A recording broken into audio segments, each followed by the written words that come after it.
அனைவருக்கும் வணக்கம். பொதுவாக நான் பிறந்த நாளை பெரிய அளவில் ஆடம்பரமாக ஆர்ப்பாட்ட விழாவாக கொண்டாடுறதில்லை. ஆனால் கழக உடன்பிறப்புகள் மக்களுக்கான நலத்திட்ட உதவிகள் வழங்குறது, கழக அரசோட சாதனைகளை, கழக கொள்கைகளை எடுத்து சொல்கிற பொதுக்கூட்டங்கள் நடத்துறதுன்னு செயல்படுவாங்க. இந்த முறை என்னுடைய பிறந்தநாள் வேண்டுகோளாக என் உயிரோடு கலந்திருக்கும் தலைவர் கலைஞரின் அன்பு உடன்பிறப்புகளுக்கு ஒரு கோரிக்கையை முன்வைக்கிறேன். இன்னைக்கு தமிழ்நாடு தன்னுடைய உயிர் பிரச்சனையான மொழிப்போரையும் தன்னுடைய உரிமை பிரச்சனையான தொகுதி மறுசீரமைப்பையும் எதிர்கொண்டிருக்கு. இதனுடைய உண்மையான நோக்கத்தை நீங்கள் மக்களிடம் கொண்டு சேர்க்க கேட்டுக்கிறேன்.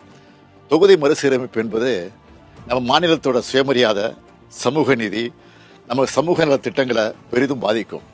இதை நீங்கள் மக்களிடம் கொண்டு செல்ல வேண்டும். ஒவ்வொருவரும் மாநிலம் காக்க எழுந்து நிற்க வேண்டும்.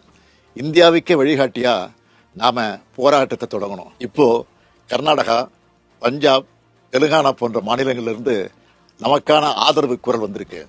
இதை பார்த்த ஒன்றிய அரசு இந்திய திரைக்கலன்னு சொல்லிக்கிட்டு அதுக்கான எல்லா முன்னெடுப்புகளையும் எடுத்துக்கிட்டு இருக்காங்க. மும்மொழி கொள்கையை ஏற்றுக்காததால நமக்கான பணமும் இன்னமும் தரல. அதேபோல் தமிழ்நாட்டுக்கான தொகுதிகளை குறைக்க மாட்டோம்னு மட்டும்தான் சொல்றாங்களே தவிர மற்ற மாநிலங்களோட எண்ணிக்கையை அதிகரிக்க மாட்டோம்னு சொல்ல மாட்டாங்க. நாம கேட்கறது, மக்கள் தொகை அடிப்படையில் தொகுதிகளை பிரிக்காதீங்க. நாட்டோட வளர்ச்சிக்காக மக்கள் தொகையை கட்டுப்படுத்தின தென் மாநிலங்களை தண்டிக்காதீங்க. அப்படி நடந்தா அதை தமிழ்நாடும் திமுகவும் ஒருபோதும் ஏற்றுக்க மாட்டோம். நாம ஒரு உறுதி எடுத்துக்கணும். தமிழ்நாட்டின் நலனையும் எதிர்காலத்தையும் யாருக்காகவும் எதற்காகவும் விட்டுத்தர மாட்டோம். தமிழ்நாட்டுக்காக ஒன்றுபட்டு போராடுவோம். தமிழ்நாடு போராடும், தமிழ்நாடு வெல்லும். நன்றி, வணக்கம்.